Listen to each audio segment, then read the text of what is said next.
Hi friends అందరికీ నమస్కారం అండి. తెలంగాణ రాష్ట్ర వ్యాప్తంగా ఉన్న ఆసరా చేయూత పెన్షన్‌లకు సంబంధించి ప్రభుత్వం నుంచి ఇప్పుడిప్పుడే ఇంపార్టెంట్ ఫ్లాష్ అప్డేట్ అయితే రావడం జరిగిందండి. 6 గ్యారంటీలను అమలు చేసే దిశగా ప్రభుత్వం ముందుకైతే రావడం జరిగింది. ఇందులో ప్రభుత్వం ఇటీవల కాలంలో కొన్ని పథకాలను అయితే అమలు చేసింది. మరికొన్ని పథకాలకు సంబంధించి ప్రభుత్వం అనేది వెరిఫికేషన్ చేసిన తర్వాత లిస్ట్ కూడా విడుదల చేయడం జరిగింది. ప్రస్తుతం ఆసరా చేయూత పెన్షన్ లబ్ధిదారులకు సంబంధించి తాజాగా మనకు డిసెంబర్ మంత్ సంబంధించినటువంటి పెన్షన్లు ఏదైతే జనవరిలో అయితే ఇవ్వాలి. జనవరి ఇప్పటికే దాదాపు పెన్షన్లు ఇచ్చేటువంటి సమయమైంది. ఏ రోజు నుంచి పెన్షన్లు ఇస్తారు? ఎంత మొత్తంలో ఇస్తున్నారు? కొంతమందికేమో 2, 3 నెలల పెన్షన్లు కూడా రావడం లేదంటున్నారు. అటువంటి వారి పరిస్థితి ఏంటి? సో, ఎప్పటినుంచి ప్రభుత్వం కొత్త మార్పులు శ్రీకారం చుట్టబోతుంది? ఇందుకు సంబంధించిన 4 పథకాల్లో ఆసరా పెన్షన్ లబ్ధిదారులకు ఎలాంటి పథకాలు అందాయి? ఇంకెలాంటి పథకాలు ఒకవేళ రాకపోతే ఏం చేయాలి? తగిన సమాచారాన్ని వీడియోలో అయితే తెలుసుకుందామండి. వీడియోని చివరి వరకు చూడండి, అర్థమవుతుంది. మొదటిసారిగా నా ఛానల్ వస్తే తప్పకుండా సబ్స్క్రైబ్ చేసుకొని bell button all notification activate చేసుకోండి. చూస్తున్న ప్రతి ఒక్కరు కూడా లైక్ చేసి మిత్రులందరికీ వీడియోని షేర్ చేయండి. తెలంగాణ రాష్ట్ర వ్యాప్తంగా ప్రభుత్వం ఇటీవల కాలంలో ఏదైతే ఎన్నికల హామీలో భాగంగా మేనిఫెస్టోలో చెప్పినట్టుగానే ప్రభుత్వం రూ. 4,016, రూ. 6,016 ప్రతి ఒక్కరికి కూడా అందిస్తామని చెప్పడం జరిగింది. ఒక సంవత్సరం లోపే. కానీ సంవత్సరం అయితే పూర్తిగా ముగిసడంతో కొత్త సంవత్సరం కానుకగా ప్రభుత్వం కొన్ని పథకాలకైతే శ్రీకారం చుట్టింది. ఈ కోవలోనే తెలంగాణ రాష్ట్రంలో ఈ పథకాల జోరు మీద ఉన్నప్పుడు మాకు కూడా పథకాలు వస్తాయని చెప్పేసి చాలామంది అయితే ఎదురు చూస్తున్నాం. సో, అటువంటి వారందరికీ మంత్రి సీతక్క ఒక లేటెస్ట్ అప్డేట్ అయితే తీసుకురావడం జరిగిందండి. కొత్త పెన్షన్ల కోసం ఎదురు చూస్తున్నారు కదా! వారికి కూడా ప్రభుత్వం నుంచి తాజాగా లేటెస్ట్ సమాచారం అయితే అందిందండి. ఇందులో ప్రధానంగా చూసుకున్నట్లయితే ఇటీవల కాలంలో ప్రభుత్వం 6 గ్యారంటీలని అమలు చేసింది. ఇందులో మొదటగా రైతులకు సంబంధించి రైతు రుణమాఫీ ఇది అందరికీ తెలిసిందే. ఇప్పుడు 4 పథకాలకు సంబంధించి ప్రభుత్వం అయితే శ్రీకారం చుట్టడం జరిగింది. అయితే కొన్ని పథకాలకు సంబంధించినటువంటి పూర్తిగా ఆసరా పెన్షన్ లబ్ధిదారులకైతే వచ్చాయట. అదెలా అంటే కొత్త రేషన్ కార్డులకు సంబంధించి చాలామందికి అర్హత ఉండి వారు గత 10 సంవత్సరాలు లేదంటే 15 సంవత్సరాల క్రితం ఆసరా ఏదైతే పెన్షన్ కార్డ్ ఉంది గానీ రేషన్ కార్డ్ లేకపోవడం, బియ్యం రాకపోవడం ఇలాంటి పొరపాట్లతో మరోసారి అప్లికేషన్ చేసినప్పుడు సర్వేలో కొంతమందికి నిజాయితీగా ఏదైతే ఉన్నాయో ఆ లిస్ట్ అయితే రావడం జరిగిందనమాట. లిస్ట్ అనేది ప్రదర్శించారు మీటింగ్ పెట్టేసి. అయితే రాష్ట్రంలో కొంతమంది పెళ్ళైన వారు ఉంటారు కాబట్టి వారికి కూడా కొత్త రేషన్ కార్డులు అయితే జారీ అయ్యాయన్నమాట. కొంతమందికేమో ఇక్కడ గ్రామాల్లో లేని వారికి వేరే ప్రాంతంలో, పట్టణాల్లో వలస వెళ్ళిన వారికి గూడా ఇక్కడ కొన్ని పథకాలొచ్చాయని జెప్పేసి, వచ్చిన వారికే మరోసారి రేషన్ కార్డులొచ్చాయి. వచ్చిన వారికే ఇందిరమ్మ ఇండ్లొచ్చాయి. వచ్చిన వారికే ఈ పథకాలు అందాయని జెప్పేసి ప్రభుత్వం పైన ఏదైతే గ్రామ స్థాయిలో ప్రజలంతా ఎటువంటి పథకాలు అందలేదో వారంతా తీవ్ర విమర్శలైతే మండిపడుతున్నారు అధికారుల పైన. ఈ ప్రభుత్వం అటువంటి వారందరినీ గుర్తించిందనమాట. సో, 21 తారీఖు నుంచి 24 తారీఖు లోపు అందరూ కూడా అప్లికేషన్ చేసుకోవాలని గ్రామ సభలో ఏదైతే ఒక ఫామ్ ఇచ్చారో, మీకు ఎలాంటి పథకం రాలేదు, అందుకు సంబంధించి ఎలిజిబిలిటీ లిస్టులు అయితే రిలీజ్ చేశారు కదా! ఒక్కొక్క పేరు చదివి వినిపించారు. ఆ పేరులో అనర్హులు ఎవరైనా ఉన్నట్లయితే వారిని గుర్తించి వారి ప్లేస్‌లో మరొకరికైతే అవకాశం అయితే పొందుపరచబోతున్నారు. ఇక రాష్ట్ర వ్యాప్తంగా ఎందుకంటే కొత్త రేషన్ కార్డులు అనేది చాలా ఇంపార్టెంటు. ప్రభుత్వం ఇటీవల కాలంలో ఇప్పుడు రేషన్ కార్డులు అనేది స్మార్ట్ కార్డ్ రూపంలో ఇవ్వబోతున్నాం అంటున్నారు కాబట్టి దాంతో పాటు 6 కేజీల సన్న బియ్యం ఇవ్వనున్నారు. ఇక నుంచి తినదగ్గ బియ్యం అయితే ఇస్తామని చెప్పారు. ఫిబ్రవరిలో మనకు ఏదైతే మనకు ఈ బియ్యాన్ని అయితే ప్రభుత్వం కూడా జారీ చేయాలని చూస్తుంది కదా! అందుకు సంబంధించి తాజాగా లేటెస్ట్‌గా ఒక అప్డేట్ అయితే రావడం జరిగిందండి. అందులో ప్రధానంగా చూసుకున్నట్లయితే ఆసరా పెన్షన్ అవ్వాతాతలకు రేషన్ కార్డ్ ఉంటేనే మనకు ఆసరా పెన్షన్ వస్తుందని చెప్పేసి కండిషన్ పెట్టే ఛాన్స్ ఉంది. ఎందుకంటే ఏపీలో చూసుకున్నట్లయితే 8 లక్షల మంది దాదాపు పెన్షన్లు అనేది కట్ చేస్తున్నారు. వారి వివరాలు సేకరించి దివ్యాంగులకు సంబంధించి రూ. 15,000 అక్కడ ఇస్తున్నట్లయితే ఎందుకంటే ప్రతి ఒక్కరు కూడా ఇంటికొచ్చి మరి ఎంక్వైరీ చేస్తున్నారు. అదే కోవలో మనకి ఇక్కడ రేషన్ కార్డ్ ప్రామాణికంగా తీసుకొని కొన్ని రేషన్ కార్డ్‌ని ప్రామాణికంగా ఏదైతే ఇందిరమ్మ ఇండ్లు ఇవ్వడం ఇలాంటి పథకాలు అర్హులైతే గుర్తించారు. కొన్ని రైతు భరోసా సంబంధించి. అదే విధానాన్ని తెలంగాణలో ఆసరా పెన్షన్‌లో కూడా ఛాన్సెస్ ఎక్కువగా ఉన్నట్టు తెలుస్తుంది కాబట్టి, సో, ఇక మరో అవకాశం అయితే ఉంది. తెలంగాణ రాష్ట్రంలో మరి ఇందిరమ్మ ఇళ్ళకి సంబంధించి రెండో పథకం చూసుకున్నట్లయితే చాలా అవ్వాతాతలకు పూరి గుడిసెలో ఉండడం, పెంకుటిల్లు ఉండడం, ఈ రకంగా కొంతమందేమో కూలిపోయే గుడిసెలలో ఉండడం అటువంటి వారిని ప్రభుత్వం గుర్తించి వారికి కట్టుకోవడానికి స్థలం ఉంది కాబట్టి ఆ ప్లేస్‌లో మహిళ పేరు మీద మొదటి విడత రూ. 1,00,000 మొత్తం రూ. 5,00,000 మిగతా కేటగిరీ వారికి రూ. 6,00,000 అయితే ప్రభుత్వం జమ చేయడానికి సిద్ధంగా ఉందన్నమాట. లిస్ట్ అయితే రావడం జరిగింది. ఒక గ్రామాన్ని చూసుకున్నట్లయితే 90 నుంచి దాదాపు ప్రతి నియోజకవర్గానికి 3,500 ఇళ్లను కేటాయించారు. దాదాపు 90-70, 50 ఇలా కొన్ని పథకాలకు సంబంధించిన లిస్ట్ అయితే ఫస్ట్ లిస్ట్, సెకండ్ లిస్ట్ కూడా వచ్చిందనమాట. ఇక రాష్ట్రంలో మరో పథకం వ్యవసాయ కూలీలకు సంబంధించి. వ్యవసాయ కూలీలకంటే బెనిఫిట్ అయితే వచ్చిందనమాట. ఇప్పుడు ఆసరా పెన్షన్ తీసుకునే వాళ్ళలో చాలామంది దివ్యాంగులుంటారు. కానీ వారు కరువు పని చేయగలుగుతారు. కొంతమంది ఒంటరి మహిళలుంటారు. వాళ్ళు కరువు పని చేయగలుగుతారు. కొంతమంది అంటే 2 రకాల పథకాలు. ఇప్పుడు రూ. 6,000 వ్యవసాయ కూలీలకు వస్తాయని చెప్పారు. రైతు భరోసా రూ. 6,000. అంటే ప్రస్తుతం ఇదైతే తండ్రిల పేరు మీదేమొచ్చే భూమి ఉన్నట్లయితే ఎకరం భూమి ఉందనుకో, వారు కరువు పని చేయడం లేదు, కరువు పని లీస్ట్ లేకపోతే ఆ పేరులో నుంచి ఈ డబ్బులను రూ. 6,000 వస్తాయి. కొడుకులు గనక కరువు పనిలో చేస్తూ కరువు పని లీస్ట్ ఉంటే వారికి రూ. 6,000 వస్తున్నాయి. ఇటు పింఛను కూడా వస్తున్నాయన్నమాట. సో, ఇది ఒక బెనిఫిట్ అని చెప్పుకోవచ్చు. కొంతమంది పేర్లకు సంబంధించి ఆధార్ కార్డ్ డీటెయిల్స్ అనేది తప్పుగా ఎంట్రీ చేయడంతో వాటిని మ్యాచ్ చేసే పనిలో ఉన్నారు. అధికారులు నిమగ్నం కావడం జరిగింది.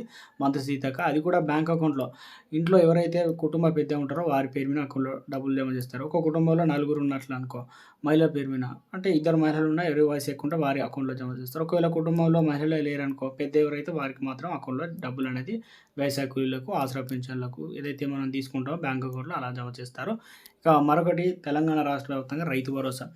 ఇప్పుడు చాలామంది రైతు భరోసాలో ఎన్ని ఎకరాల వరకు విధిస్తారు సీలింగ్ అనేది ప్రభుత్వం ఎక్కడ కూడా చెప్పలేదు. కానీ మీరు ఎన్ని ఎకరాలు సాగు చేస్తున్నారో సాగు చేయడానికి అవకాశం ఉన్న భూములు ఏమైతున్నాయో వ్యవసాయ అధికారులు ఏఈఓ గారు, అదేవిధంగా ఎంపీడీఓలు, ఇక పంచాయత్ సెక్రటరీ, ఇక వీళ్ళంతా కూడా మనకు ఆర్ఐలు కావచ్చు వీళ్ళంతా వచ్చి సర్వే చేశారు. ఇంకా నిన్న లిస్ట్ అయితే రిలీజ్ చేశారు కదా!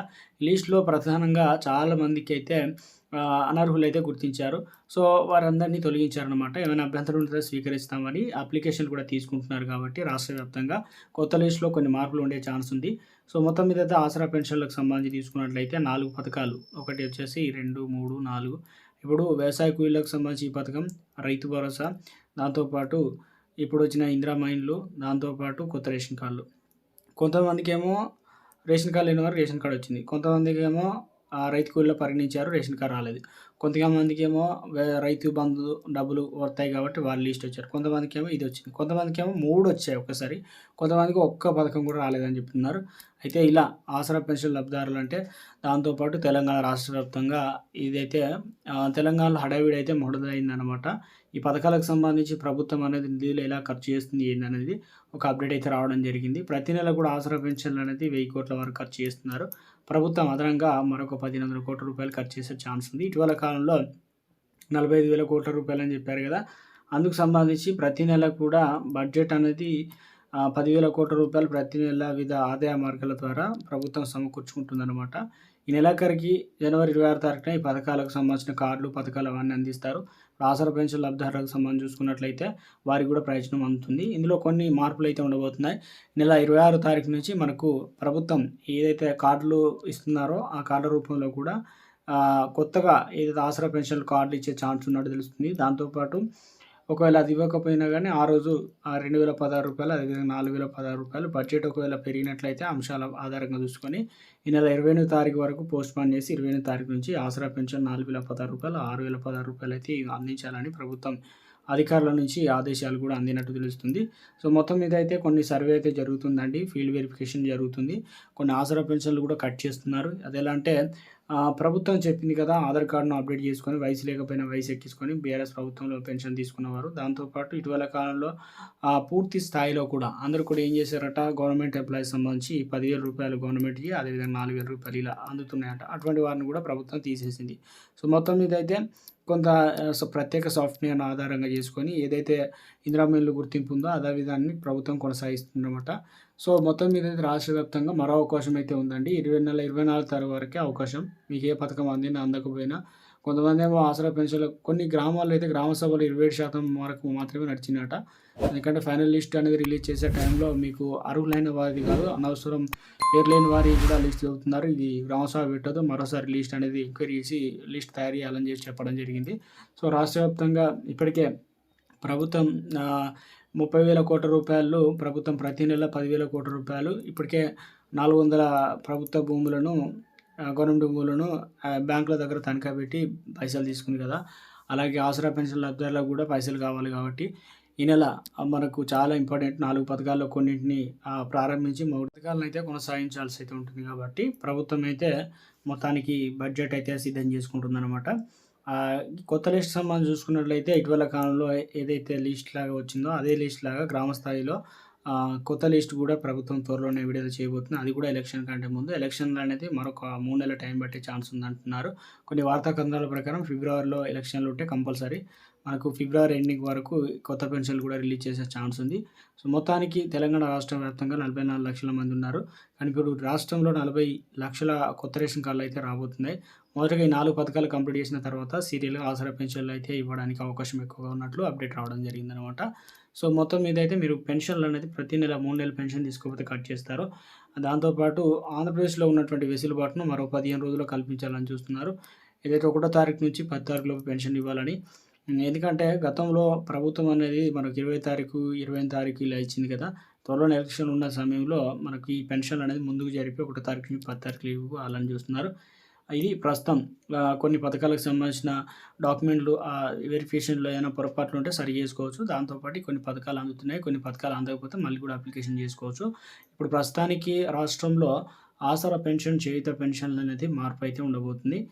ఎంక్వైరీ కూడా స్టార్ట్ కాబోతున్నాయి. దాంట్లో కొన్ని అయితే ఇప్పటికే గతంలో ఎంక్వైరీ చేసిన వాటిలో మెరుగైన వాటిని తీసి మరోసారి బీఆర్ఎస్, కేసీఆర్ ఉన్న హయాంలో దాంతోపాటు కాంగ్రెస్ ప్రభుత్వం హయాంలో ఉన్నటువంటి లిస్ట్ ఎక్కడ కూడా ఆసరా చేయూత పెన్షన్‌లో కొంతమంది 4 చక్రాల వాహనాలు, కొంతమంది 10 ఎకరాలు ఉన్నవారు, కొంతమంది రెడ్డీస్ కూడా వస్తున్నాయట. సో, ఇలాంటి కొన్ని పొరపాట్లు ఉండడంతో వాటిని మెరుగైన స్థాయిలో గ్రామ స్థాయిలో నుంచే కొట్టివేయాలని చెప్పేసి క్యాన్సిల్ చేసే విధంగా ప్రభుత్వం ప్రణాళికలు రచిస్తుంది.